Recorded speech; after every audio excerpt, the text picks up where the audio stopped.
Dude, I got some fucking banana bread at work today, dude. Hell yeah.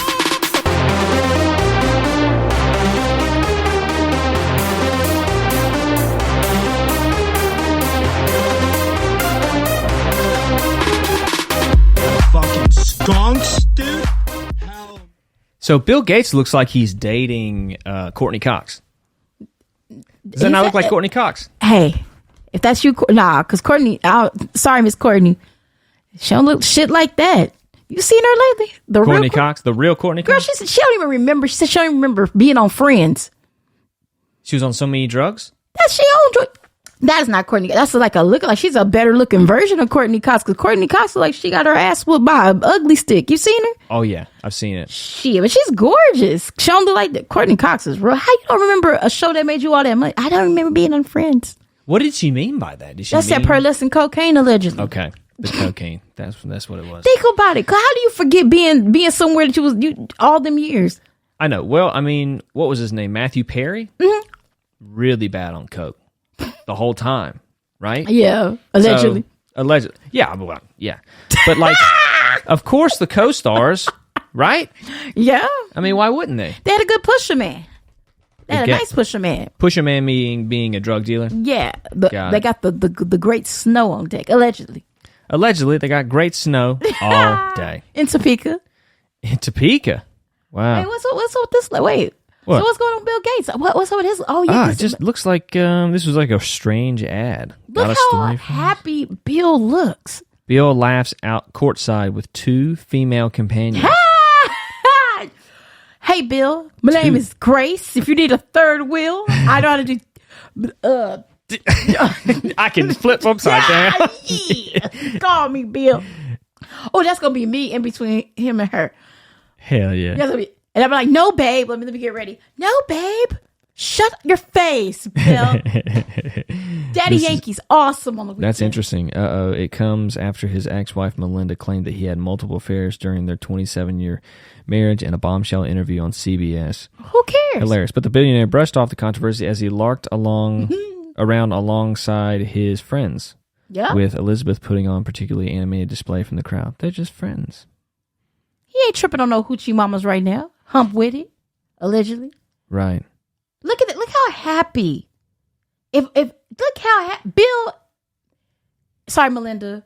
You couldn't even do that for him. I'm sorry. Look, Elizabeth and her friend Susie and that Perrier water that lady drinking, they happy. Right. They happy. Yeah. I want to be happy like that. I almost get excited when people in their 50s get divorced. Why? You know what I mean? Like, because I know that it's been shit for a couple decades.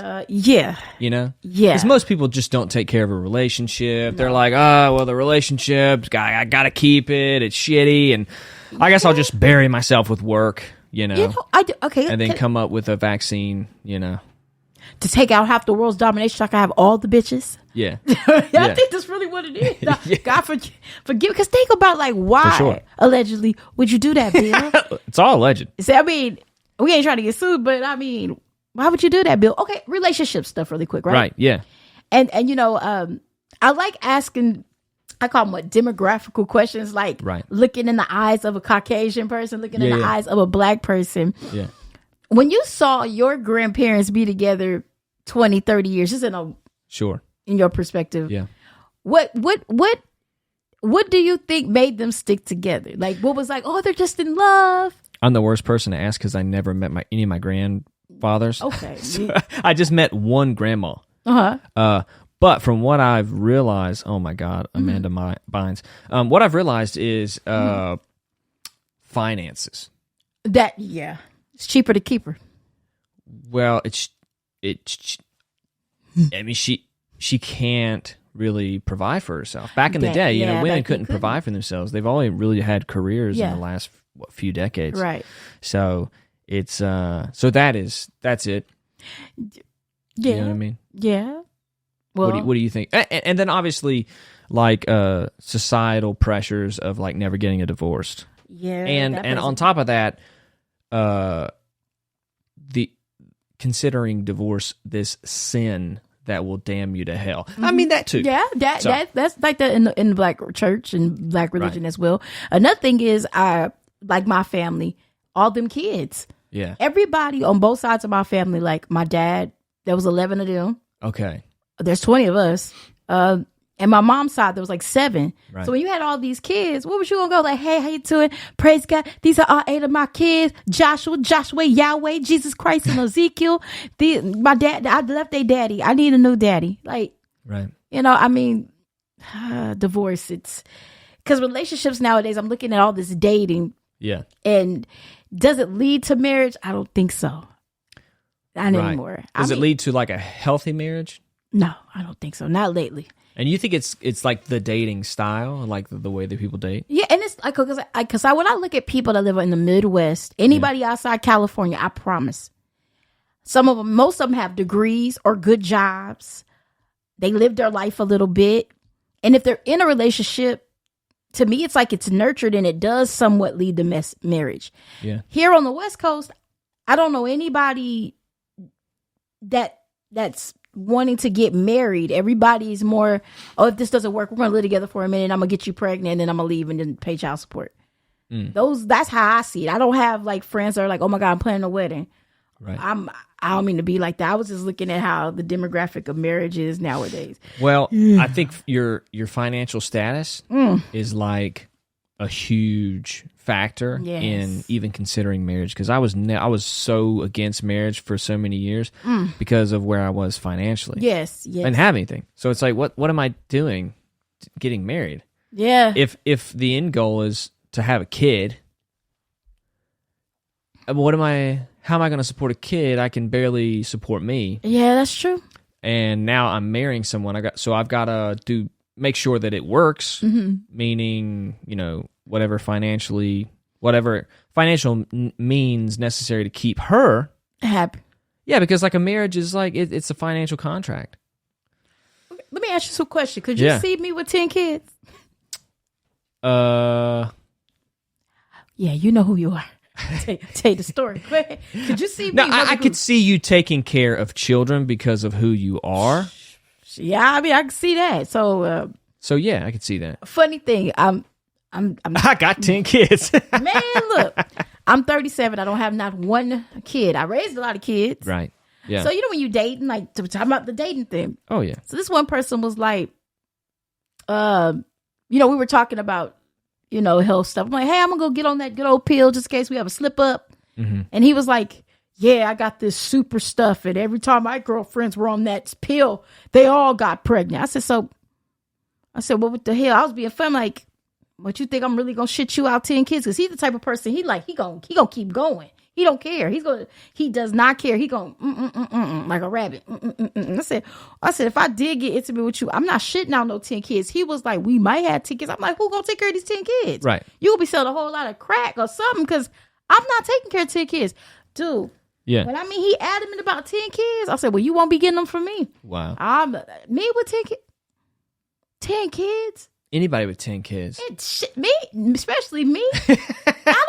If I did have a kid, I think I'm at that point in my life. I'm not saying I don't want one, but I feel like I don't reach the brink. I'm like about to be 38. I don't need to be having a kid. Right. And I told him that I'm like, I haven't even really fully lived my life. I'm at that selfish point in my life. Like I like rolling over at 10 in the morning, like, oh, ain't nobody here but me, you, and this cock. Cock-a-doodle-doo. I don't have to hear no kids. I mean, because dating is weird for me. Like I meet dudes that's like, do you want to have a family? I'm 37.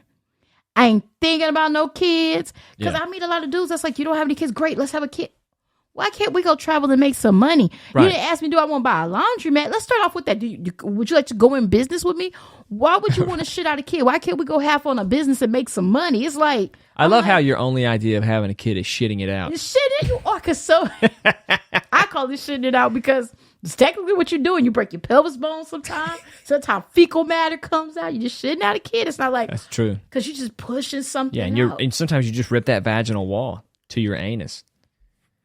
Wow, I had a professor at the University of Oklahoma. Oh my God! And it was like this mandatory like health class that we had to take, and it was like everybody in it was an athlete. So we had the gymnasts, we had the football players, right, wrestlers, baseball players, everybody.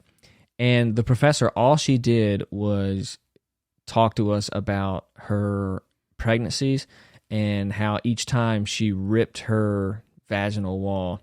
I can imagine. And has had it sewed up. And from this point on, it'll rip every time, like, she'll take a heavy shit. Okay, wait. Can you not do her even playing. voice? Like, how was she? I can't really remember. It was just so traumatic. Hey, guys. I'm Laura. I'm your girls' soccer coach for the week. I just want to introduce myself to you. I had about 12 kids, 2 abortions, 1 miscarriage. And every time I had a fucking kid, I'm telling you, don't know the pain of getting your asshole ripped from your vagina. Cody, do you notice I just take a massive shit in your asshole rips? Mr. Lowe, do you know? I mean, I can imagine. That bitch had to have been strong because if you get your asshole ripped, She was and a you strong had them woman. corn-fed shits, like, God, like, no, for real, because it's like... That's a strong woman. Was she strong? Yeah, she kept taking shits. Baccarat and shit on the next ESPN.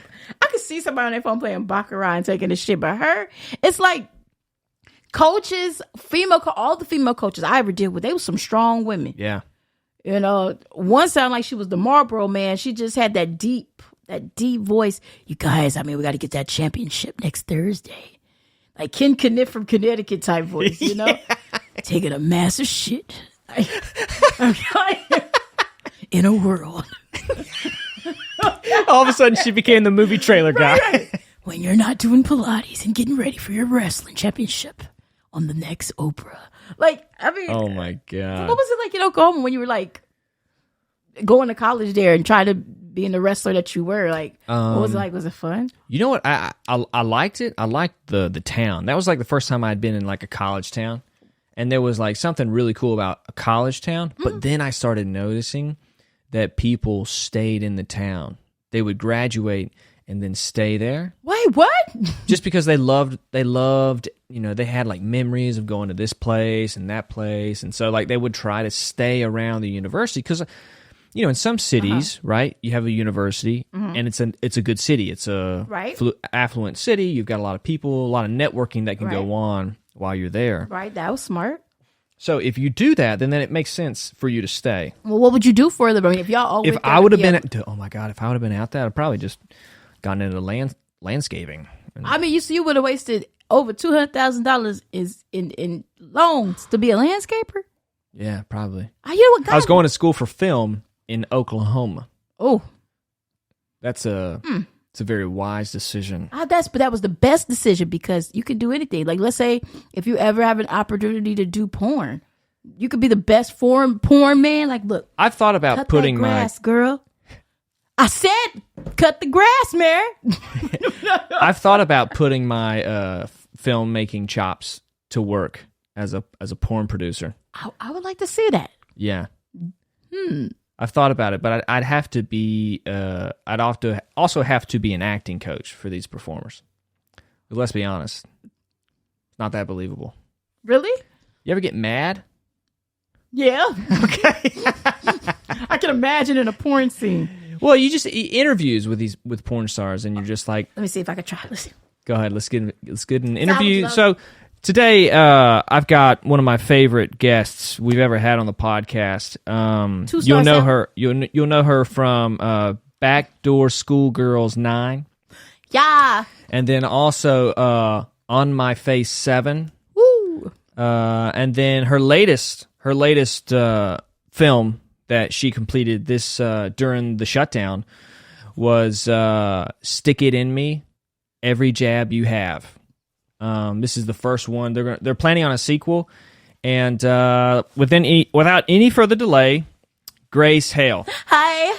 Hey, how are you? I'm wonderful. Yeah. Do you usually do a lot of podcasts? I mean, I know a lot of people are interested in what you do for a living, but do they seek you out? Like it just started off that way, but like when I went to Mr. Collins' house, shout out to Mr. Collins at ESPN, even though he works in sports.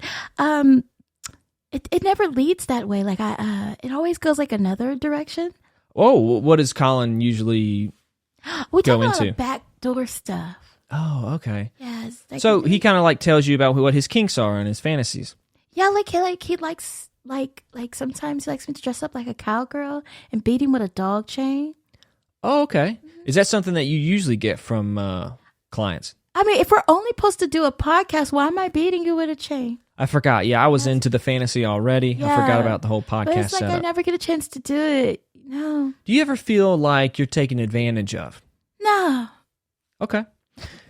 Do you ever feel like after fucking every person who asked you to be on a podcast that the podcast is made better from that? As long as I can leave a smile on their face, I've done my job. You know what? If more people had just more of a simple view of life, I think this whole world would be better. You have a friend that needs a smile on his face? I mean, that's usually how those conversations go, right? Right. It does. It's just like these, female porn stars really do feel like they're changing the world sometimes. They are. They're You know what I making mean? a difference. They're keeping a marriage together. But you think about it, like attention will do that to you. Mm-hmm. When you get attention, no matter what it's from, if it's like admiration, it does make you feel like you're doing something right. You know what I mean? Like right. I'm making that person feel good, There's something special about me. Yeah. I kept that family together. Thanks, Oprah. It's just like, I knew I wasn't college ready. God knew I wasn't supposed to go to a university. If I would have went to the University of Oklahoma, do you know what would have went down? What? Let's see what would have went down. I would have went after every indigenous American in that town. Really? Native My name American, would have been huh? Mustang Sally. I sure would have. Mustang Sally. I'm trying to get some of that scholarship money. I would have been on it like, hey, brother, how you doing? I've been suppressed all my life. Can we talk about this in your trailer? Got it. I mean, Corn-fed? corn-fed shits on the next Oprah. God. Damn. Damn, Grace. That's probably what you should have done. You should have gone to. Hey, it's never too. You're never too old to I'll get end to up pregnant. enroll in college. That's the Boy. great thing about our education system. Shit. Is even at 70 years old, you can sign up for $200,000 worth of debt and have to pay it back, no matter what. No matter if you use your degree Nope. or not. That's one of the great things about our education system. So. Basically, and then you get in more debt because you can't go get that house you want because you have that $200,000 debt. Right. Yeah, it's just Yeah. you just become a slave to the system. Right. Ain't that terrible? Yeah. But you get to do it. Yeah. Here in America, that's the God-given right You got a guy in America where you can earn the right to be whatever you want to be for the price of your soul. Here at Texas State University, you can take up nurse practitioner, gynecologist, and for an extra $500,000 and a piece of your bankruptcy, you can make it for the rest of your life. Thanks, Biden, for clearing some of those student loans up that we still have to pay back at the end because it's all tax dollars on the next Oprah. Yeah. Isn't that interesting? Yeah, I feel like I heard something about like college loans. Yeah, and he Biden. did forgive some things. He did. That was like last week, right? College I think loans. it was something like that. Veterans, maybe. Will student loans be canceled where we stand? Biden's student loan forgiveness could wipe out debt for... Okay, that's bullshit. I don't know. What became of it? But, anyways, one day we'll get to it. I was going to ask you, do you ever watch Soft White Underbelly? No. What is that? Shout out to Mark Liotta. Oh, my God. Ray Liotta's son? It's this beautiful older white man named Mr. Mark, and he's on YouTube. Everybody in the hood knows him. Every Appalachia person knows him. He reminds me of you, of what you would do when you would get older with all your riches. He goes around South Central in certain parts of the world, but my favorite part, he blew up for doing an interview. Is this him? No. Do that and put like Soft White Underbelly for YouTube because it's his YouTube channel. Let's do YouTube. Basically, he got more famous for going into South Central, picking up prostitutes on Figueroa and interviewing them. Okay. And one of my favorite interviews he did with a pimp named Sharp. Oh my God, I'm so in love with Sharp. Hi Sharp. Shout out to Sharp. Yes, he but he does all these great interviews. He even went back to North Carolina and he did the interview. Yeah, Soft White. Yeah, there you go. There you go, right there. Oh, this guy. Mark right there at the On bottom. the left. Yes, Mr. No. On the right. Yeah. Oh, okay. White guy, older white man. Yeah. Yeah, he interviews everybody. Like it's just, and then some of the interviews he done, it touched home because I seen some of my childhood friends on some of his interviews that are out there in them streets. But he's done Appalachia families. He's done he does everything. But he mostly is here in LA. But he goes like to Virginia. Yeah. This is interesting. Adam and Sharp reacted to the hooker who scammed Saul. Man, Somebody scammed him. Wait, what happened? Go back. Oh shit! I've seen some of these interviews. Yeah, I saw the male porn star interview. Nah, he just did one the other day. I ain't gonna get in that one. I won't piss me Oh, off. the inbred family, the Yes, Whitakers. that one. Yeah. This that is one was huge. creepy. Yeah, I've seen that multiple times. Oh yeah. He did one with a male porn star that was hilarious. He got scammed by a hooker. Sharp did how? I don't know, but we got to figure that one out. Yeah, because Sharp is oh my God, I love you, Sharp. Now, I don't want to be recruited. Because usually when you call out Sharp, it's like calling out a genie. You cannot do that. He's going to think you want a job on those streets. I'm not doing that. I just think Really? Hell yeah. Let's go. Sharp ain't no joke. You can't call out certain pimps. They're gonna come for you. Like, yeah, you want to be chose? No, I don't want to be chose. Please don't inbox me. Male porn star on secrets of the adult industry. Ooh. This is interesting. Ooh. Shares her most extreme scenes. My clit hurts. Wow. Oh wow.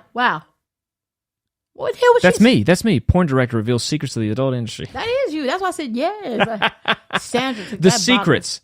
bottle. This has got 233,000 views. The secrets. Lana broke her asshole doing anal. This is just great material. Just great material. Wow. 330 years in prison. Moments of being he's going to prison? Ron Jeremy. Nah, that got to be something. 7 counts of rape and sexual assault. That can't be true because that would have been a big news. Everybody knows Ron Jeremy. I don't. Yeah. Let me see. He didn't go to prison. Let me see. Because Ron Jeremy is known for one thing: having an extra long leg. Right. That's why it's his right leg, right? He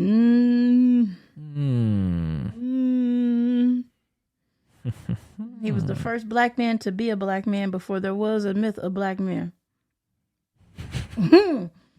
I seen that original VHS tape of him. I said, Jesus. That was before they had really gross porn set Photoshop. stories. Okay. Oh, wait. Oh, he is on trial. Wow. He didn't get sentenced yet. He is. They got him right now. Former porn star Ron Jeremy, sex crimes trial paused for psychiatric evaluation. Jesus Christ. Case against Ron Jeremy suspended after lawyers question about porn star's mental health. You know, here's the thing. I never heard someone who gets out of porn and is like, you know, I started this business. Mm-hmm. You know, like. Well, gosh, something like, how far are they trying to go back on this rape? Because he don't look like he can rape nobody. Right, he's so old. You get what I'm saying? Like, this got to be some stuff from way back in the day. And you know, California, like, I'm going to just say this. I'm not trying to bash my state, but I have to. Right. California, you going to hell. Y'all in a big-ass shithole. Yeah, it's pretty interesting, right? I mean, it's not to get into politics or talk about stuff like that. Like, I don't do nothing. I'm going to be honest. I'm not saying I'm perfect, but I don't do nothing. And there's been so much weird stuff like, for example, rape laws. It's a lot of laws changing with sexual assault because of the Me Too movement. Right. If you were raped way back in the day, I can't tell nobody when to tell their story. Right. And back in the day, probably that person felt like they couldn't say nothing. Mm-hmm. But I don't mean to be mean. If you a porn star saying you, and I shouldn't even be saying this, but I mean, hell, back in those times, you knew there was Quaaludes and all that popping back then. So if you going on a porn set, you think they wasn't going to drug you up? If you look at all them old VHS tapes, I want to know how far they trying to go back on this case because he's too, that's what I'm saying. I'm not saying it's right, but California is weird on how they're charging people with shit. Like they're going like way back in the day, probably some shit from 69 and they like, ain't nobody thinking about that. You know what I mean? That's just like Bill Cosby. The only reason why he got off a little bit. Hey, Courtney. How he got off a little bit was, you know, what was her name? Janice Dickerson lied. She retracted what she said, because she was one of the people. Really? Yes. She retracted that. Hey, boo, I love you. She retracted the statement because she said she was raped by him too. And everybody knows she does drugs like crazy, allegedly. Right. So they had to throw some of that. That's why he didn't get all that time like that, because she played a big role in that. So it kind of threw off everybody else's. So that's why you notice he didn't spend that much time in prison. He did some time, but he didn't do that time he was sentenced. Right. So that's because Janice Dickerson lied. She ended up admitting on lie too. Like, I lied on him because I felt like it. I swear, you didn't look it up. Dang. Like, people lie. I'm telling you. It's pretty weird. It's weird. California, but I mean. But those soft, wet, white underbelly interviews are very interesting. Like this, I was trying to find it. I'll have to find it later and watch it. But like, it's so funny because he's like, yeah, I first got into the business and I had just met Ron Jeremy and I was married at the time, so my wife came out with me and we went to the convention and we met Ron Jeremy and he had a girlfriend of his and he was like, hey, what are you guys doing? And like, well, we just got a hotel down here. He's like, oh, well, why don't we just go back to your hotel and hang out? And he's like, okay, cool. And so we got to a hotel and we were just hanging out. And then Ron Jeremy was like, hey, you want to go grab us some drinks or something like that? And he's like, yeah, Ron, I'll go get it. And so he left him with his wife and Ron's girlfriend. And then he goes to the store, gets the drinks, and comes back, and Ron Jeremy's fucking both of them. No. And he was like, what? Like Ron? And Ron looked at him. He's like, come on, man. Oh God. And he was like, and that's when I was like, that was dumb of me. You can't leave Ron Jeremy with women. God. And so he was kind of a mentor for me. Like what make a woman look at Ron Jeremy he ain't got no. I mean, he was like he was totally cool with Ron Jeremy banging his wife, and like teaching him a lesson and being a mentor. That's his mentor. Then what was his wife? Is that his whore? Basically, he pimped his wife out. Think about it. Is he still? I mean, that's what it looks like, right? Because think about it. You pimped her out. I don't care. Because did he leave her? No. I bet you he didn't leave her because he pimped her out. Yeah, they might have gotten divorced later. Well, he pimped her out to get an opportunity. But just to have that, like, oh yeah, Ron. So, of course, Ron's going to be Ron. That was a setup because I'm pretty sure. I wonder how she looked when all that went down. He probably was like, "Look, hun, have those banging out." He probably told her what to do. All that was rehearsed because ain't no man that love their woman gonna let nobody sleep with their lady. Every man got a little bit of jealous. Oh yeah, even a pimp do. But pimps, when you got or whatever you want to call them, when you got a goal to get something done. And a woman's involved? Yeah. And Ron Jeremy's involved? Oh, that was some pimping hoe shit. It just wasn't the way y'all probably look at it, but he probably gamed her up like, oh, when he get in here? Right. And then, come on, what was the odds? I mean, it's just interesting how, this is what I really want. Mm-hmm. I want a really successful porn star to also be just the most caring person on the planet. They have hearts. I know, but really caring. You know what I mean? Like what kind of caring? Right. So that's the question. Gotta get out there be a horse with the stable. Selfless. You just can't do both. It seems. You know what I mean? I mean, you gotta take one for the team. I mean, I'm like this. If a person finds a person like that, like a lady that will do that. When I mean take one for the team, if she gonna make that dream come true, like let's say, hell, if I was in a situation, I ain't even gonna lie, if I was married to my husband and Michael Jordan was to come over and have some tea, I'm gonna look my husband straight there in his eye. I'm gonna fuck him, right?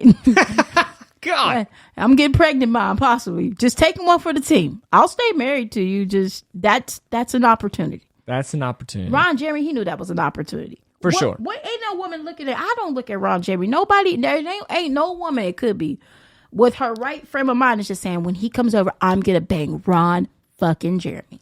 I think they do. God forgive me. I think they do. That gave me some quivers. I mean, it's kind of like it's kind of like people who grew up with Kirk Douglas, right? Dreamy. Even though he died at 103, something like that. He died, right? Yeah. He died. Did he? Recently. Allegedly. I think he did. Allegedly? Kirk Douglas did. Allegedly. Kirk Douglas did. Everything we say is alleged. We have to, because we don't want to get sued. And, but yeah, there's women out there that be like, even if at 100, if he can't, Yeah, because they grew up on his movies and they think he's hot, you know. Yeah, Charlton Heston. Charlton Heston. What is it about Charlton Heston? God, it's just he was Ben Hur. What are you talking about? Ben Hur. Riding that chariot. Oh, it's just like, and back then, yeah, it was like his color was popping. It was just like he had a beautiful complexion. Like, what was his name that played Ramses in the? He was fine too. I could never think of it. What was his name? They was just. Was he Greek? Like, I'm gonna just tell you who my crushes were: Charlton Heston, the guy who played his brother Pharaoh. What was his name? I used to know his name, but he played Ramses, Pharisees. Him. Oh, that's him. Charles Brenner, right? Oh, Charles Brenner. No, Yul Brenner. Yul Brenner. Look Yul how Brenner. fine. Let me look, honey. He about my color, ain't he? But I mean, I'm just saying that now he don't look good right there. He look like a district attorney at the Los Angeles courthouse in that picture. That don't. But him with that bald head, honey, he look good. It's him and the guy. Okay, Here we go. You remember? Oh, honey, look at them. Oh, my boyfriend had them eyes. Oh my God. Rest in peace, Rich. I love you. Oh, he had eyes like that. Oh my God. Look at Charlton Heston fine ass. That's like I would have that picture over my bed. Charlton Heston. This picture of Yul Brenner? Yeah. Oh my God. Yes. This is hilarious. Over my bed. I gotta download this. I would get up every morning and look at him. Fascies. I have not let your people go. I'll do anything. Punish me. Show me the ways of the light of the Lord. Like, oh my God, like who else was finding me? Okay, that's hilarious. Okay, like back in the day, you remember Demon Knight? Tales from the Crypt, Demon Knight? Yeah. Okay, there's an actor in there, and I thought he was fine before he blew up a little bit. Mm-hmm. Poetic Justice, there's a scene in the beginning of Poetic Justice, and they're watching a movie, and there's these two white people in there. It's the bald-headed white dude that got shot during the beginning of it. But he ended up playing, and point being, I always thought he's fine. I was like, oh, look at that fine white man. Right. And but point being, he ended up blowing up later on, and he was like in Demon Knight. He played the devil in Demon Knight. Okay. And what else was he in? But he's another fine ass bald-headed Greek. Who you? Demon Knight. Brenner. He is fine like that. Night or KN? KN. That's a Tales from the Crypt movie. You don't remember that Demon Knight? Well, it had Jada Pinkett in it. Came out like in 95. That was my movie. Damn, you got it right. That's my movie. Where he at? There you go. Billy Zane. Billy Zane, yeah. Fine ass Billy Zane. He was in the Poetic Justice. Right. They had him in the beginning in a movie. They were watching a movie he was in. So I was like, oh my God, he was fine. That's just like, okay. I always find good movies. Here we go. This is your Billy Zane right there. Look at him. Oh, Jesus. Giddy up, cowboy. Giddy on up. Okay. So I always find weird movies. Have you ever seen Belly? No. Okay, so in the movie Belly, the scene where a lot of people know this part, that smells like wet pussy and rabbit to me. And these kids were like, Nas and DMX. Yeah, there's a scene where they're watching a movie, smells like some pussy. Like all these little white kids or something, they watching a movie. Basically, I ended up finding that movie, and that movie is called Gumball. And that movie is so weird but crazy. Yeah. Nobody ever heard of it until I looked it up. But the movie I found was based off of that movie, watching that movie. That's how I found Billy Zane. I noticed him in a movie when they were watching him in a movie. Dang. I was like, oh my God, he is fine. Then he ended up blowing up. And like that movie Gumball, you have to watch. Have you seen it? No. Gummo. I'm sorry. Gummo. Oh, I know what you're talking about. Yeah, it's like super. Okay, so there's a scene in abstract, Belly where right? they're watching it and he's shooting at the rabbit. This rabbit smells like wet. This one. Yes, Gummo. Yeah. There's a scene where he was shooting the rabbit. That was in Belly. Mm-hmm. And everybody was watching that and it was like, that's a weird ass movie. But that movie came out when? 97. Mm-hmm. Around the time Belly came out in 99. Because it came out, the movie premiered around my birthday on December 31st of 1999. That's when it played in movies. Belly did. Yeah, the guy who directed is pretty intense. Mm-hmm. But I was just saying, I found that movie watching Belly because it was so weird. I'm like, who is these kids? And he had the part when he had the bunny ears on. Right. I'm like, who is this kid shooting this rabbit? What is Can't this believe movie called? Oh, he did Spring Breakers. All right, the hell? Watch people going to watch it. What is Gummo? What is she talking about? The Beach Bum. The Beach Bum. This is a new movie that came. Oh, with McConaughey? I love Matthew McConaughey. Oh, yeah. He's like I never somebody that watched should this be one. in my life. His name is Moondog. Moondog? And Lingerie. Snoop Dogg played Lingerie. I remember he was talking about this movie, and he was like, yeah, he's like, they had made us, fake joints because he's supposed to smoke with Snoop Dogg for a scene. And he was like, but Snoop Dogg brought his own. Wow. And so he took a hit, and he was like,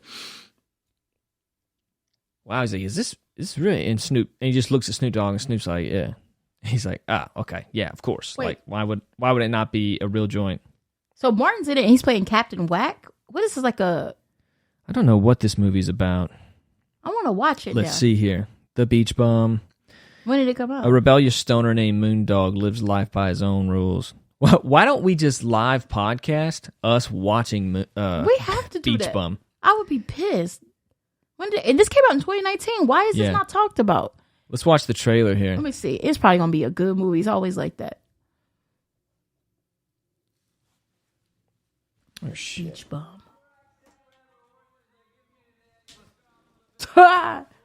Cody, wait a minute.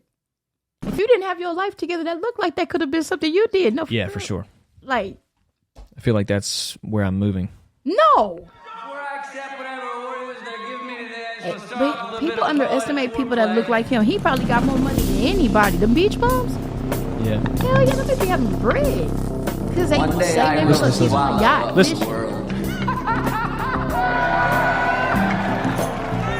And when I do, I hope you all perish violently.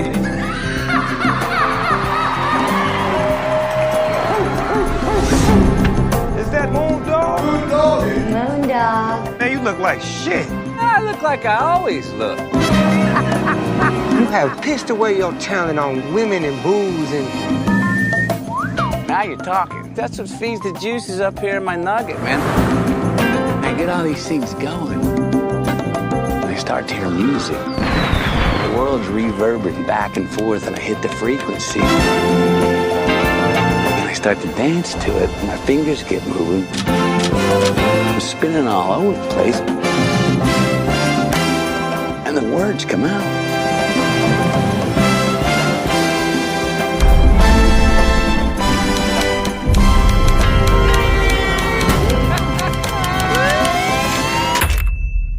It all stops now. The foolishness. You gotta publish your novel. And if you mess this up, it's jail time. Wish me luck. I'm off to write the next great American novel. I may have a gangbang when I get back. I will invite your mother. Thank you, Mr. Moondog. I'm trying to uncover my connection with the world. Just follow me, my friend. Let's go, man. Is he a good pilot? Nah, man, you got glaucoma in both his eyes. It's perfect. Yeah, I love it when a plan comes together. Let's hit it, baby. God damn! I'm about to hook. You want to shoot something? Shoot this shit here. Why have we not watched this? Because they hide all these rules like that. That's what I'm saying. He got money. You seen the car he was driving? People underestimate people who live on the beach or live life like that. They live on their own rules. Yeah, we need to watch that movie. I'm going to watch it. For sure. So I want to go over this article. Amanda Bynes to move into new and modern rental home in LA with fiance Paul Michael as she pushes to end conservatorship. So she's got a conservatorship too? Yeah, she crazy as shit. Same thing as Britney Spears. Yeah, she hood crazy. Like, you could look at her. She struggled with mental health and substance abuse issues, has found a new home to move into once her 9-year-old conservatorship is dissolved, which would come soon. Her attorney, David, told TMZ that the child star is hoping to move into the new and modern rental, which is reportedly in a very private neighborhood close from the ocean, with her fiancé Paul Mitchell. She's 36. While the couple have spent most of their personal time together, this would be the first time they have actually ever lived under the same roof. What? Okay. Bynes, 36, has been staying at a sober living facility that only allows women. Bynes reported to terminate the or requested to terminate the conservatorship of both her person and estate on February 23rd, along with a capacity declaration stating that she was mentally fit to look after herself. Okay, she looks really extremely mentally fit. In the court documents, her psychiatrist noted that she has no apparent impairment in alertness and attention, information and processing, or ability to modulate mood and affect these, and suffers no thought disorders. The petition has revealed that Bynes has lived in a transitional house where she learned daily life skills, as well as focused on her therapeutic needs and worked towards developing a sustainable routine. And then last year, she moved into an apartment-style living and has since been held accountable for ongoing random toxicology screenings, weekly apartment checks, and a weekly case management session with her case manager. In another positive sign, Bynes has also been a student at the Fashion Institute of Design and Merchandising in Los Angeles, California, and her FIDM transcript indicates she consistently earns above average grades. Okay, wow, she's going back to school at 36. That's great. In a social media post in America, you can go back to college at any age, as long as you're okay with the debt coming out. Oh, that's why they're making her release that money, because you know how much money they're going to get from her? I don't know. They're going to tear her ass up. In a social media post on March 8th, where Bynes thanked fans and followers for your love and support, she revealed that her next court date was coming up in 2 weeks. Bynes began her career as a child actress. We know this. While she went on to star in a number of successful films, her last credited role was back in 2010 in the teen comedy film Easy A. Wow. Okay. Well, now we know what is going on with Amanda Bynes. But it's easy to make fun of celebrities who make a significant amount of money as a teen star and then just lose their shit when they go into adulthood. Because there is a transition between childhood and adulthood. Yeah. And not even people who struggle through life without fame actually are carried through and helped and educated into adulthood from childhood. A lot of adults are still in their childhood. Yeah. They don't feel like they're a woman. They don't feel like they're a man. They don't have that that feeling of I know my identity. I can do this. I can take care of myself. A lot of people don't do that, and a lot of people. There's so many people that don't know how to do it, so they can't teach their kids how to do it. Yeah, you know what I mean? But then you see Amanda Bynes, and you're like, well, she's had everything from a young age. But you know what she probably didn't have was restriction. She probably didn't have good people showing her how to evolve out of that childhood or a child star status into a functioning adult. Where's her parents? Yeah. I mean, how many child stars actually have really good relationships with their parents? Not a lot of them, because some parents are gluttonous with money. Well, they're greedy. Oh, hell yeah. Yeah. No, let me see. I'm going to see how her parents... It kind of reminds me of a Joe Dirt situation. Her situation. Really? Where's she from? Just the aspect of her parents. Remember in the movie, he went to find his real parents and they weren't shit. Oh, yeah. Remember? He ended up being way She's from Thousand than Oaks. She's from... Oh, they well off then. Not like that. I'm trying to find her people now, because the stuff she's doing is she was either trying to escape her parents. I don't know what it was. Let me see her parents. Oh, no. Her parents look typical middle-class family. Sure. They ain't even know nothing. They probably was too... Her dad looked like he was kind of hard on her, and her mom... She just probably wanted to live her life. They probably was too strict on her. Probably. I mean, it doesn't seem like a lot of these child stars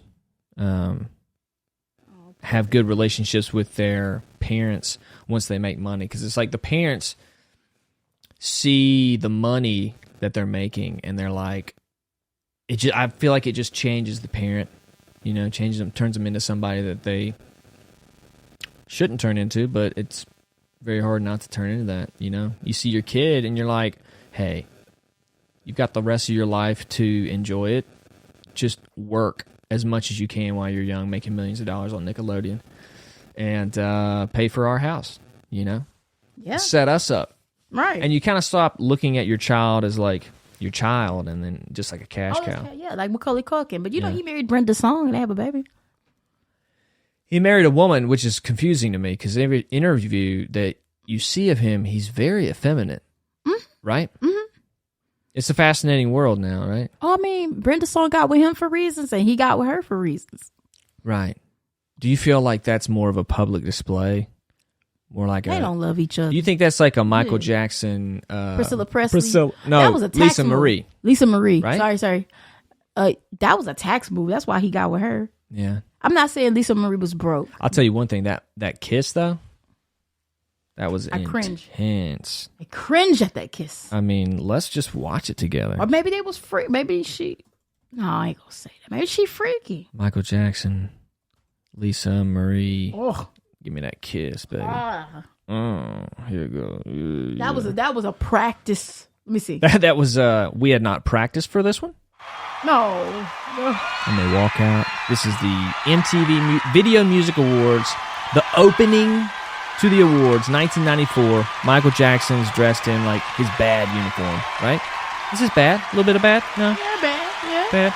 But the band on the arm comes out with Lisa Marie Presley. This is when he wasn't talking to Janet. Had she had an album out yet? Oh, Lisa Marie? Yeah, had she been singing? She was just a nobody. She was just Elvis's daughter, right? They said, not like that. I mean, Elvis money alone, shit. But she had no career. No, she don't. Until this. Nothing. Okay. Because her mom was. Because didn't she come out with music right after this? Yeah, and it didn't do good. Right. It never did. So it was more like a marketing scheme. Yeah. Right. Yeah, because to get her in the limelight. I don't know if Sony owns the rights to Elvis, but I know they got a lot to do with Mike. But I don't know why. I'm still trying to figure out to this day, like why. Why did he? Oh, yeah, because of the sexual child molestation allegations. Right. And she probably needed him to boost her music career. So it was kind of like... Yeah, it's like a 50-50 Jesus. win-win here. Okay. He's just standing there like Jack Skellington from Nightmare Before Christmas. I can't with you. What? Why he had to get all the nose jobs? They weren't sleeping together. There ain't no way. I don't believe that. Hello? I love you, Mike. I love his hair. Welcome to the MTV Video Music Awards.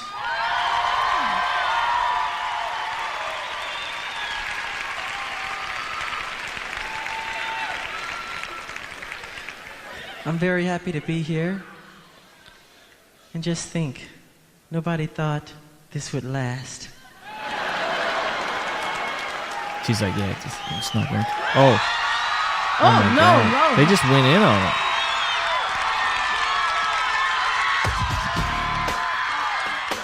When the hell did she start being shot? That's the first time I realized Michael Jackson was a cocky son of a bitch. Yes, he was. He's like, I'm the king, and I got the king's daughter. And I got the king's daughter. Jesus. Wow. Elvis would have whooped his ass. Yeah, he would have. Elvis wasn't no joke. Yeah, he would have. Oh, my God. Amanda. I feel so bad for her. I wish I could be her friend. Shout out. Right, yeah. I'm going to reach out to her ass. See if she would be my friend. Yeah. I feel like that's what they need. That'd be a great movie, wouldn't it be? Grace and Amanda. Yeah, like an actor, a big actor, goes through rehab, and part of the rehab is befriending their favorite fan, like the biggest fan that they have. And like part of this, like like some Misery did right shit. Yeah. Misery on a positive level. Right, on a positive level. Right. The exact opposite, but Misery. I'm gonna put your shoulder back together. Yeah. But not your and so they have to spend like 6 months with their biggest fan. That would be insane. That would creep me out. Yeah. Because think about it, your biggest fan knows Doug in your life, baby. Doug, you remember when you had tuberculosis when you were 5? Right. And like, bitch, you wasn't there. How did you know that? Like, right. Fans know damn near everything about you. It's but like crazy. it would be an interesting thought experiment because like it would start off really creepy, and you're like, God, I gotta do this. Like I'm fearing for my life right now. And then you get closer to this person, you go more in depth, and like this person like really does care about you, and you just kind of have to find the balance of like not letting this person go psycho on you. Yeah, are you? And then also like, but like once you like form a friendship with that biggest fan of yours, it probably would make this character like way more appreciative of all the fans. You know what I mean? Right. You're like, I only see this as a murder. Because it's like, I don't mean to be like that, but it's like, people are crazy, Cody. Yeah. I'm going to just say that. People, Sometimes, never Grace, know. you look at me, you're like, you think people are nice. No, I don't think so. You're You give giving them the everybody- benefit of the doubt here. To an extent, though, Cody. Oh, yeah, you for don't sure, play. for sure. You don't play. No, You no. don't play.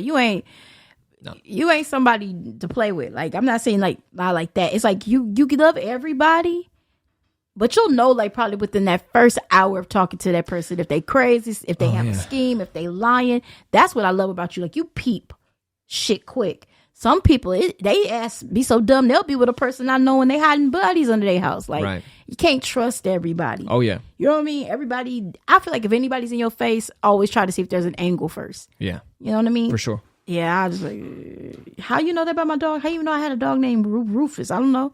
People are crazy in California because there's public information. California, that's why I was like, California will throw you under the bus. I promise you, Cody. Oh yeah, Oh, yeah. Like, let's say if you were on a date with somebody. Let's say if I was on a date with a dude right now and he gave me his name. I could find somebody whole life on my phone. I'll tell you how I do it. If somebody gave me their phone number, I could look up their whole life. you ever looked me up? No, I'm not dating you. But if I'm on a date with a dude, no, because the thing about it is, Yeah. people, I've ran into some psycho ass people. That's just I was on a date with a dude. He seemed like he was cool, but he was just too perfect. So I was sitting there like, okay, like I was texting and I was digging up his whole life. And I was like, his real name was not Sean. His name was Kevin. He didn't live where he say he did. He actually had a dog, a wife, and some kids, and worked at, I'm lying and say he worked at Taco Bell, but he worked at a law firm. He wasn't working at Starbucks as a barista where I met him. He was acting like he was, perpetrating at a job.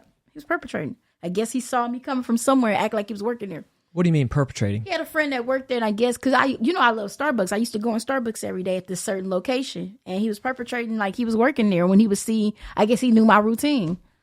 And he went in there when I would come at a certain time and act like he was working back there because his friend would let him act like he was working there. Yes. But what was his play? What He was trying to do? get at me. Like, it was a weird way of trying to get at me. Wow. He didn't want me knowing. Yeah, I sure did dig up his whole life. And then when he asked me why I didn't talk to him, I said, well, ask your wife, Sarah, how's your kids? How did you know that? Because California opens up. That's the point I'm making. Like, they'll throw your whole life out there. Dang. Based on a phone number. I can do your whole one. I mean, What's the website you use? I ain't gonna tell you because I don't want people doing it to me. Well, I took all my shit off. So you could Google my name, but you ain't gonna find me. You Yeah. will not find like an address on me, nothing. Got I it. made sure when I learned how to do that, I took all my shit off. Yeah. So you can even put it in my phone. So they'll you never don't find they'll never nothing. find the military contracts you had in no Afghanistan. hitman contracts. But I past 2 feel decades. like websites like that is good if you're dating. Not on Yeah. because I don't want to put it out there so they can start stalking people. For sure. But the dude, come on, like if you're with Yeah, a- you gotta take that shit into your own hands when you're a female. Of course, because like that dude didn't. Why was he being so creepy, acting like he worked at Starbucks and he didn't? That's creepy in its own. Because when I Yeah. was digging, I'm like, you acted like you worked at Starbucks and you work at a bank. I had to say Taco Bell, but he worked at a fucking bank. I don't want to say what bank and what position. Was he like a teller? Nah, he had like an up there position. Okay.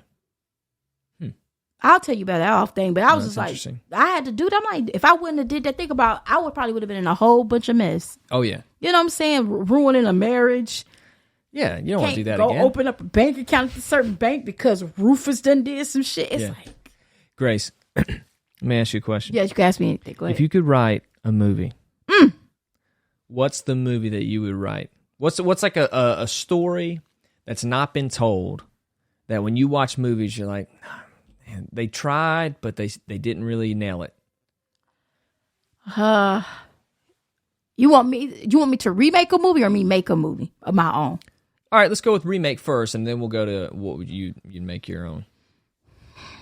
God, that's a good question. You go first. I mean, because it's a gang of them, but a remake what? of a movie I would do. You know, I was thinking the other day of remaking Some Like It Hot. Something like it hot. I've never seen that. Some Like It Hot is with Jamie Lee Curtis's dad, Tony Curtis, Marilyn Monroe, and That's a classic. the guy from Grumpy Old Men. Oh yeah. I know you're talking about Walter Matthau. Not him, the other one. God, I don't know the other one name, but I know who you're talking about. Oh, wow. Jack Lemmon. Jack Lemmon. So after two male musicians witness a mob hit, they flee the state in an all-female band disguised as women, but further complications set in.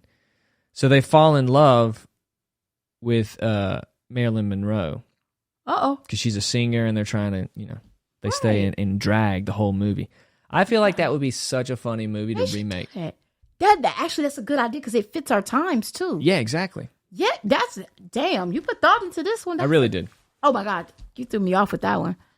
God. You would like it. I mean, it's considered a classic. Now you got me drawn into classic, it like, duo comedy, I would love... I'm going to go home and probably watch this. Yeah. Wow. Okay. Okay. Remake a movie. Okay. I wouldn't remake a movie because I want to turn this song into a movie. Okay. Two of them. I like that. I like that idea. The night that the lights went out in Georgia. Okay. It was originally sung by the one who played was it Vicky? She played in the Carol Burnett show. She did Mama's Family, but Vicky something. She did that song, but Reba remade it. Cause I'm a big Reba fan. Shout out to Reba. Vicky, Vicky. What was her name? Vicky Lawrence or something like that. Mm-hmm. Basically, it's about her brother that got framed in a small country town because his wife was a whore and she was sleeping with everybody in the town. He went to a bar crying about his wife. He tired of his wife cheating on him. And the dude that was talking to him, he's like, I'm going to be honest, I've been with her myself. Like, everybody in the town had her. And I guess the judge was in love with her. And because he's going around talking about it, he wanted him out the picture. So basically, that judge had his wife and the other lover killed and framed her brother. And basically, she killed his... framed the husband? Yeah, they framed the husband and the wife walked off. That's what it was. The wife walked off and the sister, she ended up killing his wife and hid her body and nobody knew where the body was. Let's read this. He was on his way home from Candletop. Mm-hmm. He'd been 2 weeks gone and he thought he'd stop at Webb's and have him a drink, for he went home to her. Andy Wardlow said hello, and he said, hi, what's doing, whoa? He said, sit down, I got some bad news that's going to hurt. He said, I'm your best friend, you know that's right, but your young bride ain't home tonight. Since you've been gone, she's been seeing that aimless boy Seth. Well, he got mad, and he saw red, and Andy said, boy, don't you lose your head, because to tell you the truth, I've been with her myself. The chorus, that's the night the lights went out in Georgia, that's the night they hung an innocent man. Well, don't trust your soul to no backwoods southern lawyer, because the judge in the town's got blood stains on his hands. Verse 2, well, Andy got scared and left the bar and went walking on home because he didn't live far. You see, Andy didn't have many friends and he just lost him one. And brother thought his wife must have left town. So he went home and finally found the only thing Papa had left him, and that was a gun. And he went off to Andy's house, slipping through the backwoods quiet as a mouse, came upon some tracks too small for Andy to make. He looked through the screen at the back porch door, and he saw Andy lying on the floor in a puddle of blood, and he started to shake. Well, the Georgia Patrol was making their rounds, so he fired a shot just to flag him down, and a big-bellied sheriff grabbed his gun and said, why did you do that? And the judge said guilty in a make-believe trial, slapped the sheriff on the back with a smile, and said, supper's waiting at home, and I got to get to it. Damn! Well, they hung my brother before I could say that the tracks he saw while on his way to Andy's house out back that night were mine. And his cheating wife had never left town. And that's one body that'll never be found. See, little sister don't miss when she aims her gun. That's the night that the lights went out.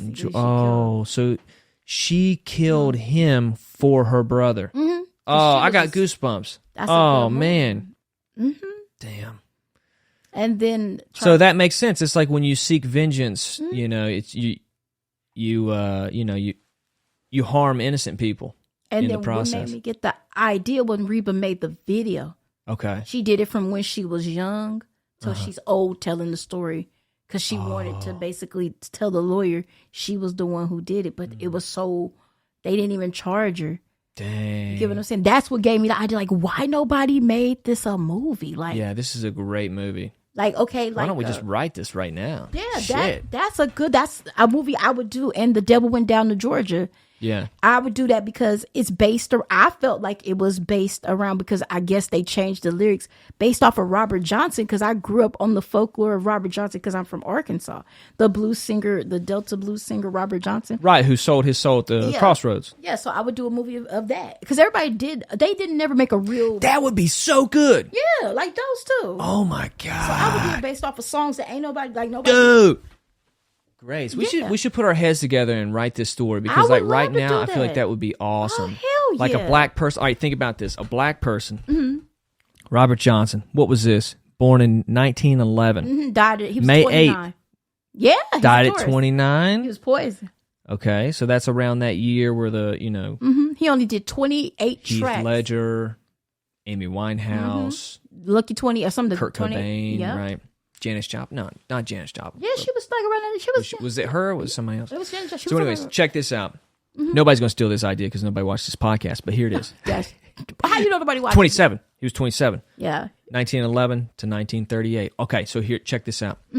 He goes to the Crossroads. He sells his soul, and he lives out his life as a successful black musician in today's time. Right. Because he couldn't have done that back then. You know what I mean? And so he gets to experience all the access to affluence and riches and high up people by being such a popular musician. Right. But in today's time where that happens, like Kanye, Jay-Z, like they're in rooms with billionaires talking business deals. Right. You know what I mean? That wouldn't have happened back then. No. That would have been like, okay, you're a great musician, but we're not going to have conversations with business. With you. Okay, so with your kind you're now. dying around here, boy. So that would be so cool. Yeah. And it's like you. It's almost like be careful what you wish for scenario. Yeah, it's like, yeah, cool, you've got all this freedom now, and you've got this success, and people are accepting of you, but now what do you do with it? You know what I mean? You know what? I was going to say that all the old people, because, I grew up with really super old people. So when I tell these stories, I think people don't understand where I'm coming from. It sounds like something a grandfather would pass down. Yeah. But in the country where I grew up, we had all this old folklore. And basically all the old people used to say, trip this. You know who Stevie Ray Vaughan was? Yeah.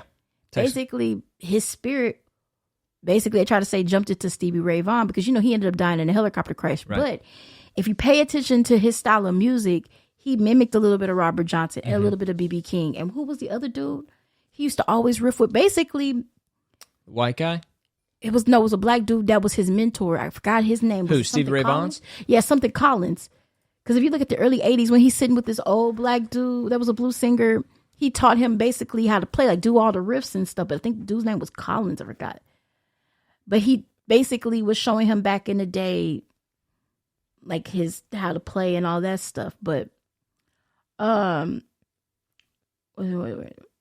I don't know what he was wearing there. But point being, I would do just those songs. I would turn those two songs into movies. And if I had to remake a movie, because all the movies I mostly love are classics. A movie that sucked to me that needed to be remade. And if I had to put my twist into it, I would have to say I would do Tootsie over, even though I love the original. Really? Of course. Because it goes with our times. Yeah, it's such a great movie. You could tell that story even though it's a good movie, but I feel like people, to go on a deeper, serious note, who are trying to transition or is trans, you could give that a deeper story. Like, because there's a lot of people, I swear, like, even though I can't stand Caitlyn Jenner, dumbass, but I feel bad for him because all them years he had to hide. That's like, shit, you was better off killing somebody and sleeping on the body because you got to wake up every morning living a lie. It's like, you wasted all your life. You get what I'm saying? And I feel like that movie would help people tell their damn truth. Like, you ain't got to hide if that's what you want to be. But then it's like society makes people feel so bad about being gay. And now it calls, and I hate to go that far and I hate to be mean, y'all, love y'all to death. I think that's what caused the cancel culture, like their anger is pointed towards the wrong people. Like, you need to go to the people who hurt you in the past because y'all getting on the internet, shutting down people because they're talking about gay stuff. Yeah. go to that person who made you feel like that in your past. That's not Dave Chappelle's fault. He always talks shit and tells a story. Right. Everybody doesn't need to be cancel culture. But I was just saying, cancel culture to me ain't nothing but a bunch of people that's wrong at the wrong people. Yeah. I want to watch a video with you and see what your take is on this. Oh, they built a cartoon out of him. That's dope. This was a really good interview. Coco Diaz, shout out to him. They need to give him just his. They sleep on him so cold. Experience. Now, Daryl, I want to talk to you about your personal experience on Minds with this, with what you do, what you're known for. Have you had interactions with people on Minds that have been favorable? That you've kind of pushed people into a I've had a few, and I've had my share of detractors. Some people think what I'm doing is totally wrong and don't get me or whatever. But yeah, I've had interactions with some people. When you say like people have said it's totally wrong, like what kind of criticisms do they have for that? It depends upon where they're coming from. Some people think it's not my job to teach white people how to treat us. Us meaning black people. Mm-hmm. Others think it's ridiculous to sit down with a white supremacist. Why would you waste your time? Those people can't change. But do you point to your success ratio? Because it's pretty amazing. Oh yeah, I point to that. But a lot of people, they don't see that because they would not tolerate the time to sit down and have somebody tell them some nonsense that Jews are the childs of the devil or some crazy things like that. I will sit and listen to that, and I will put up with it. Because in order for me to speak my mind, I have to listen to somebody else's. Yes. Right? So they're not willing to put in that time. I am. Yeah. And so how do you have the time to do this? This is what I do. Yeah. In between my music gigs. Yeah. But I mean, like what kind of commitment are you talking about? Like how much time do you spend doing this? A lot. I mean, it's my life now. How many email dialogues? Oh God, I get emails all the time. I get emails from people I don't even know. I even get emails from people who've seen me on podcasts or on TV shows. These are white supremacists, Klansmen, whatever, and say, you made some sense in it. Would you like my robe? I've even gotten robes hoods in the mail from people I don't even know. Yes. Yeah. I think there's a lot of sad people that just need a group of people to belong to, and they'll decide that what these people are saying makes sense because at least they'll be a part of it now. Let me explain something to you. One's perception, as you already know, one's perception is one's reality, okay? You cannot change anybody's reality. If you try to change their reality, you're going to get pushback because they only know what they know. Whether it's real or not, it's their reality. So what you want to do is you want to offer them a better alternative perception. And if they resonate with your perception, then they will change their own reality because their perception becomes their reality. Just a quick example. Let's say you got a 7 or 8-year-old brother, right? And he goes to a magic show with his buddies. And he comes back and tells you, Joe, this magician, he asked for a female volunteer and 50 women raised their hand. He picked up this one, come up on stage. He told her to climb into this long box and stick her feet out that hole and put her head out this hole. And then he closed the lid, told her to wiggle her feet, and she kicked her legs. And he took a chainsaw and went and cut that box in half. He cut that woman in half. And you're like, it didn't really happen like that. Yes, it did. I was there. You weren't even there. I saw it with my own eyes. You are challenging his reality. He knows what he saw. And that magician cut that woman in half. And then to make it even more obvious to you, he tells you that the magician, after he cut the box in half, took the half with the legs sticking out and moved it over here to stage right, and the half with the head over here to stage left, and then he went over there and talked to the head of the woman, and she talked back to him.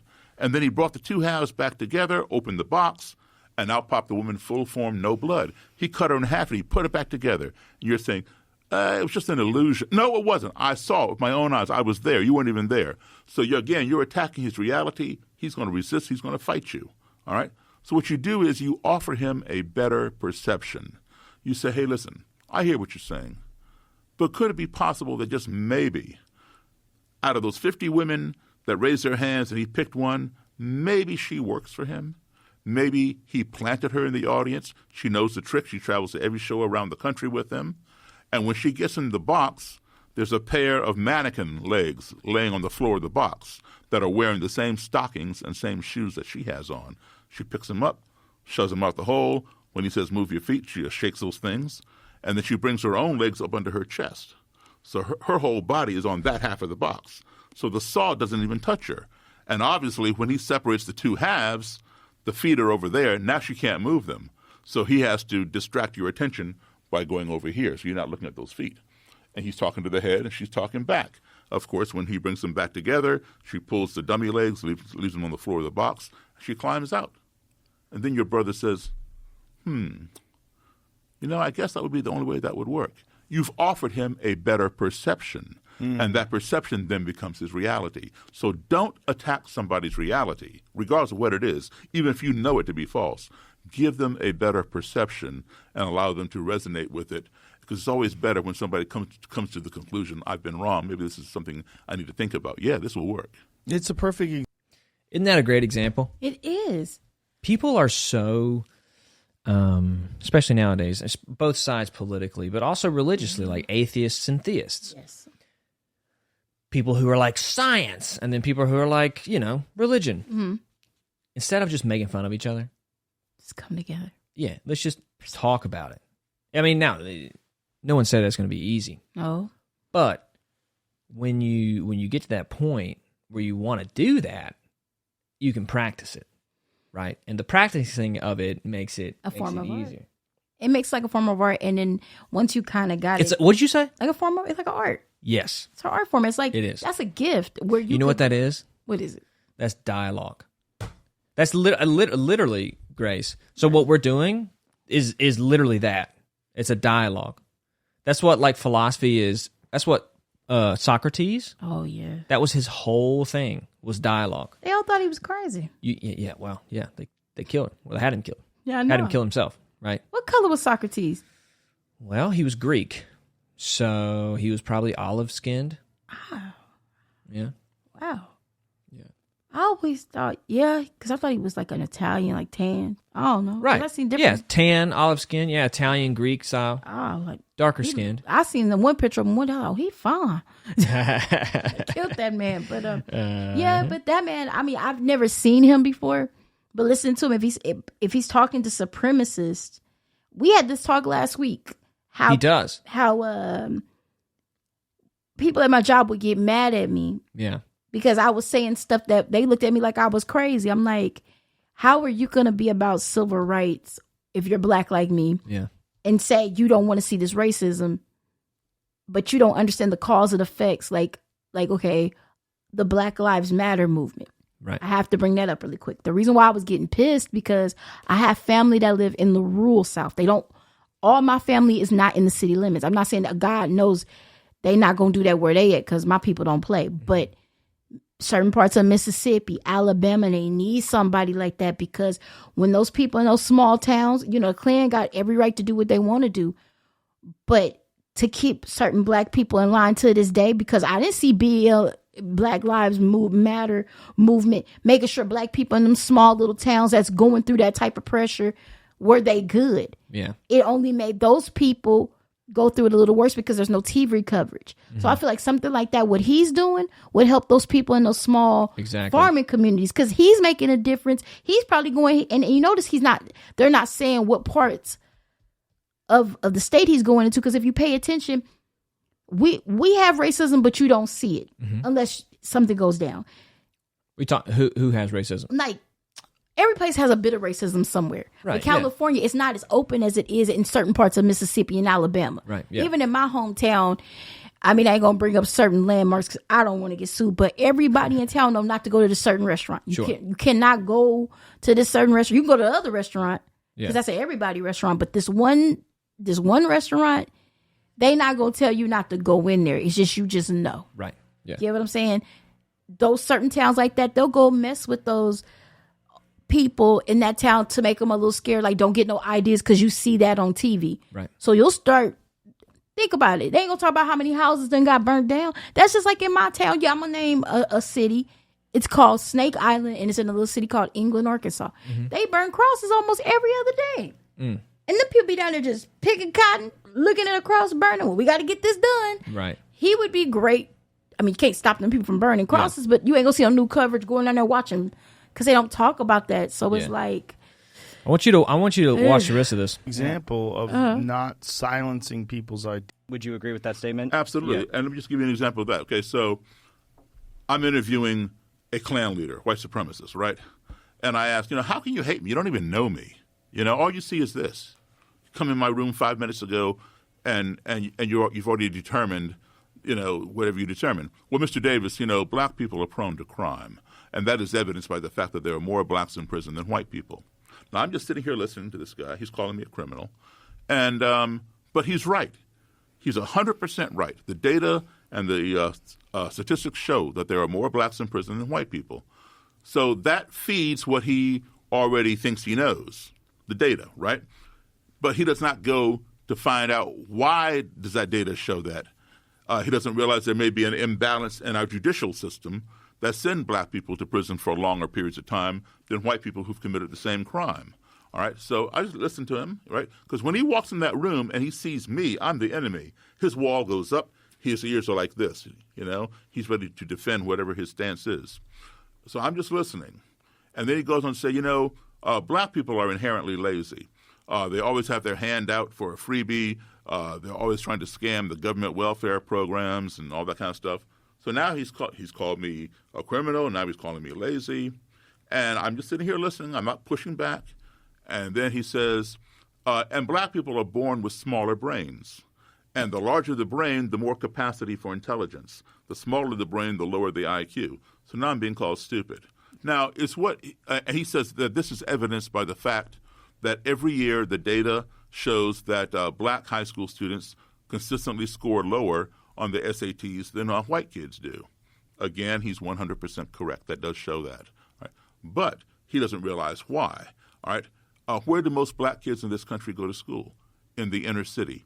Where do most white kids go to school? In the suburbs. It is a fact. Suburban schools are better funded. They have better facilities, better teachers, etc. I will guarantee you, white kids who go to school in the inner city can score just as low as those black kids, if not some lower.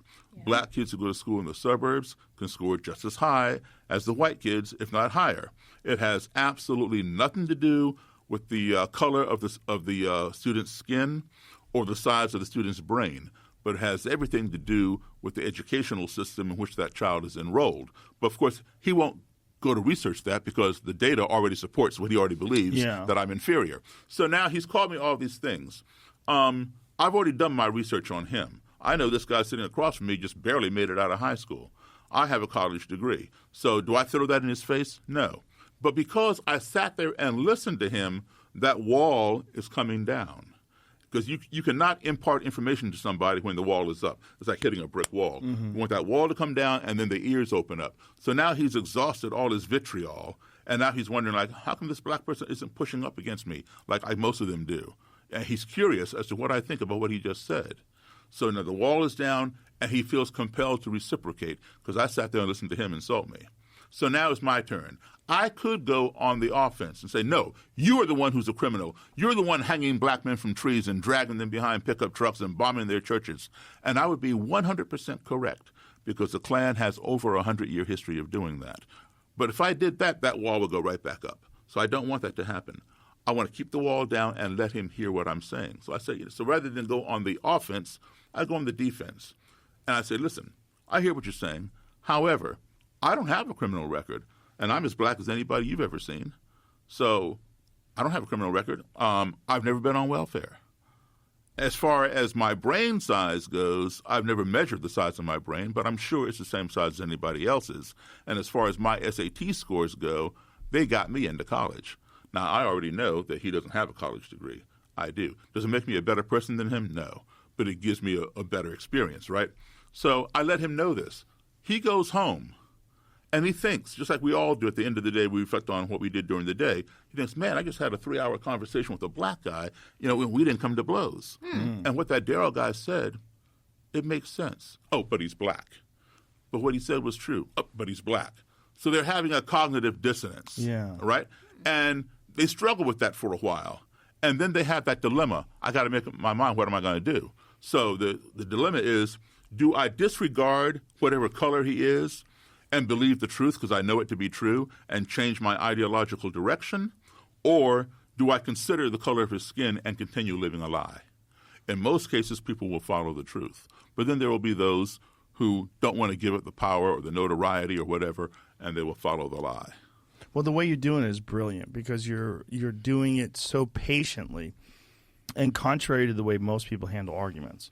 Most people handle arguments by trying to shut down the other person's argument and shit all over them instead of trying to, what you're saying, offer an alternative perspective, which is really probably the only way to get people to think about things in a different light. And, Joe, that comes from the fact that I've done a lot of travel, okay?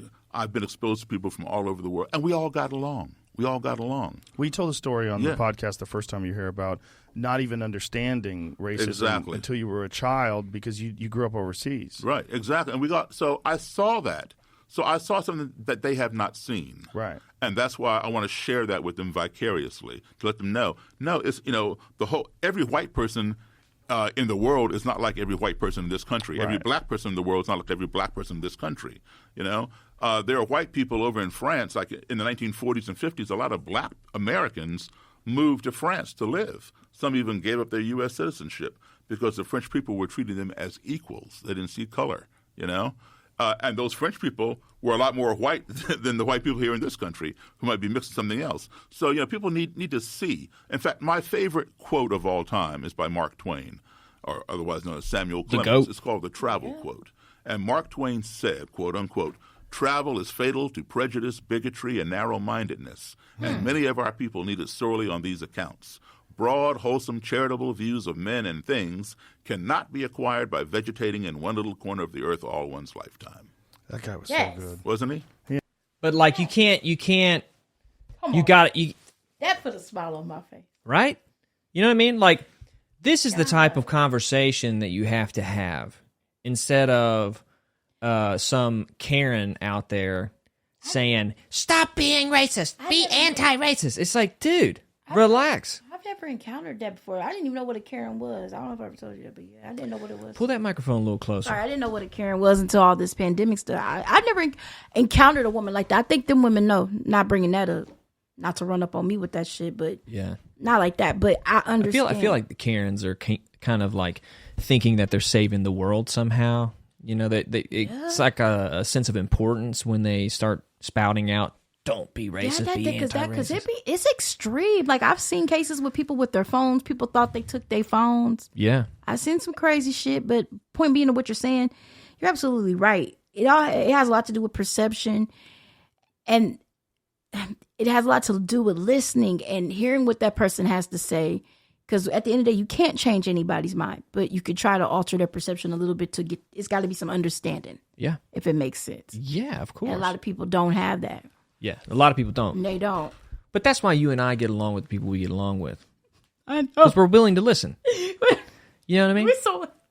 I'm laughing because if people was in our head and actually knew our everyday and how we met, that's like what's so funny. The person I'm dating, I have to bring it up because you got the conversations me and this man have it's like he's hood. Right. Does he have white friends? No white friends, yeah. Right? And a lot of black people I know that's in my community, they have white friends, but not like, they white friends ain't like my white friends. Like, I'm not bragging. I'm blessed to have, because I'm part white as well, and I'm black, but I'm blessed to have my friends. So when we were comparing our friends, right? He used the Cat Williams quote. Okay. Get you some white friends. But I never listened to Cat Williams' quote. That quote didn't apply to me. You probably think of what they got to do with perception. I love that bit. Get you some white friends. I had white friends all my life. I never looked at it the way, but he was telling more black people that because inner cities, like people think we all scam. We all do get down stuff. But then you got to look at the situation. When people do stuff like that, look at their situation. They either got put in a cross, their paperwork probably got messed up in hell. When your light bill due and you hungry, you going to get out here and do what you got to do. So that's why probably scamming is bad. But the reason why he was telling people like that to go make some white friends, because you are who you are, surround yourself around. Yeah. You get what I'm saying? Now, if you're around good people, whether they white, blue, green, purple, your life will change. Yeah, it's true. If you're around a bunch of scammers all day, y'all going to be rich around each other. Then you're going to be trying to blow each other head off because you're not going to want to see one doing better than the other. Yeah. But when you probably think of what the white bit, like me and him was talking, and that's what brought it up. He was, because his demographic of friends, I can deal with them, but Yeah. If we got married, they wouldn't be at my damn house. Right, exactly. But I was comparing y'all. I'm like, y'all like family. I'm like, we're the type of people, we sit down, we have dinner, we go do stuff. He was like, wow, I would like to do that. Like, right. Now I started noticing he's doing that stuff with his friends. Like, oh, good. I mean, you know. I get tickled because I see him trying to. It's true. Yeah. He was trying to eat some soup. What? He was trying to eat some soup at Denny's. I said, we don't go to Denny's. Like, but I see some of my influences. He tried to make a white friend, but I have to show you the video. Okay. I can't do it on here. He went and made a white friend and put him in the video, and the boy got scared. He got scared? Cause he rough, like. Right, yeah. So I was just saying, he got a good point about teaching that white man, like, cause some people, I got inner city friends. Right. People be scared to talk to them because they just a little bit rough. Yeah. That's why I said, go. It ain't gotta be white people. Go make you some child with Chinese person, whoop your ass too. So it's just like, you gotta find some calm people. White people are calm. Yeah. Cool white people that like to go surfing. Yeah. Right. He tried to get him one of them surfer friends. I was darn like, you gotta baby steps. Yeah. So he's trying to make. Yeah, match that energy. Cause he don't come in with your high energy. With a surfer, bro. You're like, whoa, man. Dude, my favorite part, I heard him on the phone. He was like, "Where you get that surfboard at?" Hey, where'd you get that surfboard? And I was like, "You're not." And I feel bad for the dude. He's like, "Bro, you're not getting my board, dude." And he went on the offensive. He's like, "Man, fuck you! I just wanted to make a friend." I'm sorry for talking about you. I ain't gonna say his name. That's funny. Cause I downloaded all his videos to show him. Cause when he drinks, he's a whole nother person. Right. But I've seen him try to. I think he's trying to. He's not mimicking my lifestyle, but he trips out how me and you friends. Cause people don't believe me and you are friends. They look at you and be like, he looks like a fed. You go over there tell the fed shit. I had one homeboy, man, you ain't coming to fuck up my house, man. That man look, he working with narcotics, man. I'm like, you from the fucking 70s. No, motherfucker, you not. You're from the 70s. Like, he talk like he be like doing some job. Man, look at that motherfucker, man. He over there gonna tell everybody we over here selling crack and shit. I ain't selling motherfucking crack. What? Wait, why? Whoa. Oh my God, that's hilarious. A lot of my friends think your ass is a cop. And I'm like, no, and even if he was, what? I had one of them think you either, okay, I gotta change the location. At my old residence. Yeah. I should just do this podcast in a military uniform. Yeah, you should. You fed. I need to get you fucking fed. No, FBI. When we're working at we're gonna call it Snooty Car Services. When we was working at Snooty Car Services, right? Yeah. People would see me get in the car with you, right? Yeah. So this older black lady, you know how older black, that's like very motherly and loving. Right, yeah. She's like, come have lunch with me over at Denny's, because Denny's was across the street. Yeah. And I'm thinking, okay, maybe she want to talk about something, maybe she want to pray for me, and she was like, and this was another worker with me. Okay. She old black lady. She's like, you ain't got to sleep with that black man to get on your feet. I mean, that white man, baby, to get on. She thought you were sleeping with me. She thought you was a John. She saw, because she said, baby, as soon as when you get that little security guard uniform on, he'd be looking like one of them Mormons, and y'all be in that little Focus. And I was like, it's a Prius, but it's a Prius. I don't like it either. Yeah, and she was angry because she said, you would always come back with food, and baby, what was you doing for that food? If you need food, I'll give you money for food. That's hilarious. So she thought I was sleeping with you in my security outfit. Wow. For food. And you be all jolly getting out that car, and y'all be laughing. I know when you sleep with a man, that look, I swear. So basically, she was giving me a lecture, even though we don't even look at it. It was just strange because a lot of people thought I was prostituting and getting sandwiches. And she's like, that baby over there, sleep with that man for a hoagie. I ain't seen a hoagie in that in 30 years. And she came back with a whole hoagie. I want a hoagie, I swear to God. I was like, on the phone with her sister, that girl, she's a sweet girl. Nice looking white man. I mean, I'm not racist. Yeah. Because, sometimes she come up there, she don't be looking dressed up like she should, but she get in that car, she come back with that food. I knew he had money when he bought her a damn hoagie. That's funny. A hoagie? A hoagie. You never bought I got real money. Because you bought a hoagie. I got her a hoagie. I was just like, but what so about funny. making some white friends? It's just my friends. God. I see some of my friends now making them different. So when we get off of this, I'm gonna show you the video of him and his experience. Like I have to work on him. Yeah. Because he a little rough. Right. But he's trying. And then when he was mean to the person because they're doing a music video. Right. He's like, and then he had to catch himself. And he's like, let's high five. Dude was scared.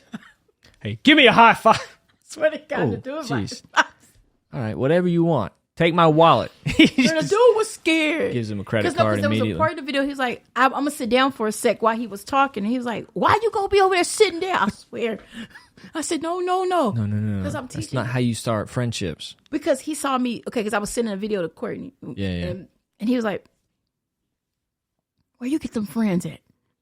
Like, huh? How can I get me some of them? Right. And now he go work out with his friends. Hanging out with his friends again. That's good. His friend had Timberlands on. I gotta find the video while he was jogging in his Timbs. Oh. His arches were probably killing him. Probably plantar fasciitis. Shit was loud. Clop, clop, clop. And the little lady was like, you're loud. You don't need those shoes on. Because they're not in LA working out. They're like wherever, like in Paris, California, working out wherever they were at. And you know, everybody older and different. The dude's like, man, fuck you. I'm trying to work on myself. So point being, it's hilarious. Perception. We all gotta be open minded to making friends. I'm pretty sure when people look at me and you tell them they're your friend, they're like, no way. I know my friends like, nah. Less of the reaction that your friends give, man. But when let me think about this. When I tell people, yeah, my friend Grace, blah blah, they see. I think they're like, wow. I think that's the first thing they say. Wow. Or like, but the name Grace doesn't sound. It doesn't. I'm not saying I don't know. Like, yeah. When you say my name and they actually see me, what do they say? Because I get different when I say Cody. So here's the thing that white people have learned to say out here. This is what I've noticed. Anytime a black person is involved, a white person will react with concern and like they really care. Because they don't want to be seen as racist. And they're accepting of things as if, like, you know, like it's not a common thing for white people out here to be friends with black people where you're from. Oh, no, I don't see that. But when I bring it up, they're like, oh, that's great. When they actually see me? And it's like, okay, I got to keep my smile. I don't move your eyes. Stay locked. You're not racist. You're not racist. He won't notice. It's almost like they think I'm going to out him. Like, hey, this is my friend Grace. What do you think about that? Like, that's wonderful. That's great. It's amazing. I bet she's a wonderful person. It's just like, well, God, leave. Like, relax. Okay, like I'm not a Fed. No, but I was like, because I was dating this one dude, right? And Courtney, I was talking to her at work. Yeah. And he got mad and he was on the phone with his homeboy. And he was like, man, she was on the phone with her motherfucking gynecologist. Everybody thought Courtney was my gynecologist. Wow, what do you guys talk about? It's just like it's like when they look at you, they think either you're a mental health worker, a probation officer, Courtney a gynecologist, a psychiatrist. She's one dude thought I was special needs and she was my caregiver. Cause you know we always talking to each other. This dude was like, man, it's gonna be all right. Your caregiver. You talk to Courtney, your caregiver. I swear. And I said, I don't need to tell nobody. Cause every dude I date, I tell them about you because you family. Like Courtney and Cody is my hands down. Yeah. Thanksgiving. Family. Okay. Right there. So I guess the dude that I'm talking to now, he's trying because he knows how to conduct himself. Right. Don't get me wrong. But he's, cause if I brought him into our circle, right, it'll be a big. He's gonna be like this, like it'd be awkward. He's like, right, and he's got some prejudices and some like thoughts of things how it might be and it's not, and so it's going to get in the way of us enjoying ourselves and having legitimate conversations. I get that. It's fine. You know, I told him, I was like, oh, I'm gonna move to North Carolina one day. Wait, what? Because because we were. It was funny. We were actually, and I didn't even know this. We were born in the same state. I didn't even know that until we. Oh, we're both from Arkansas. Well, he didn't grow up there, but he was born there. But point being, he's an LA person to an extent, but he's like, why you gonna move out there? Shit out there. And I'm like, well, it's not shit to you. And he's like, it's a little too quiet out there. I said, oh, it's called peace. Yeah, cause you know, like, I heard the police out there is bad. I said, oh, like out here? Right. I said, I heard they got hurricanes and shit out there. I heard if you wear a certain color, you get shot in the ass. I mean, right. He's up here like comparing and contrasting. That's hilarious. And he's like, so he started like kind of like paying attention, watching our podcast. Yeah. And make a long story short, I know we gotta go. No, It it's fine. I was He just looking at the volume. He was just like, the funniest shit he said, he's like, y'all look like y'all some happy motherfuckers when y'all together, man. I swear. If North Carolina is like that, man, I think I might want to go. I swear to God. He been sending me stuff about North Carolina. They got an Appalachian Trail. It's Appalachia. Oh, man, look, man, I'm trying. He was like, hey, look, man, I'm trying. He was like trying to be, I have to record it. It's like, because he's like, oh, the Amish people, man, they be like, they do apple butter. You ever had they apple butter? I love apple butter. They just don't, he ain't never had no fucking apple butter. He just was just like repeating something you said. Because I love apple butter. He said it. And he was like, I was thinking about like planting a tree, like the Arbor Foundation. You ever heard of Arbor? They got the Arbor Foundation, the Arbor Day Foundation. The motherfuckers that plant trees, man. For your tomorrow, I looked at the website and shit. North Carolina got mountains and shit. No, everything was with shit or with shit. And then you got the Charlotte Hornets. The Hornets. Yeah, the Hornets. I said, okay, but what about Greensboro? What about places outside of? Now you asking a little too much right now. But I've done my research. Like he says a lot of Presbyterians out there though. I don't know what the hell that is. I swear to God. That's so true. He's like, I don't know what the fuck going on in that Presbyterian church, but I'm gonna go figure it out because like they got money. Yeah. Like for real. Like he got a thing with money. But that's hilarious. And I'm like, what you gonna go in there and rob him? What the hell you mean? Because you know, that's to me, like he said, we scam. So like I said, where we grew up, everybody kind of on a 10, and I'm like, right. But wait a minute. He's changing the way he speaks. Oh yeah. And guess where he went? He went shopping. He went to the getting out of those Timbs. Oh, he went. Oh no, he went and got Adidas stuff. Okay. Yeah, well, he went to what's an outlet called in going towards Palm Springs? It's a big ass outlet. I don't know. It's like a. I know. Yeah, that outlet spot. Yeah, all those shops. Yeah. He went in Abercrombie. He went in Gap. Nice. He didn't go get no Jordans. Oh no. He bought Adidas and wow. I got him his Gap pants, man. My balls. I said because I guess he's been watching videos on how to. I said, so you getting really prepared for North Carolina, huh? I said, but ain't nobody wearing no tight ass Gap jeans. He said, I ain't wearing these motherfuckers. I'm gonna take them back. But he was just like, he's trying to wear Gap. He's been listening to country music. Oh yeah. So I don't know this Darius Rucker motherfucker is, but he's trash. That wagon wheel shit's trash. Yeah. I said, North Carolina is not based on Darius Rucker. Au contrary. He lives there and he makes country music. I mean, he was just that's obsessed. So funny. It's just like throwing out facts to you. Like okay. You ever seen a wolf over close? A what? A wolf. A wolf. Because of the mountains. You ever seen a wolf? Ask him. They got timber and they got like the Appalachian people or Appalachia. He's trying to correct. They got the root. They dig up root and shit down in the mountains and they make money off of root from Mountain Dew. Like Mountain Dew, they rot your teeth out. Wow, just facts. You're just like, I don't really care. Like, so I was messing with him with the 10 kids. I said, could you picture our 10 black babies? Wow, way to fuck with a man. Right. Let's do it. What you mean? What you trying to say? I said, well, I mean, you know about the Presbyterian. I said, we could probably be Presbyterians. We could probably build us a little cottage in the Appalachian Mountains. It's Appalachia for one. And I was like, okay, whatever. Because then he was like, we could move to Charlotte with our 10 kids. I'm like, no, we're going to move to Greensboro. When he went to Google him, he said, you're going to go get 3 kids in a Subaru. And that's it.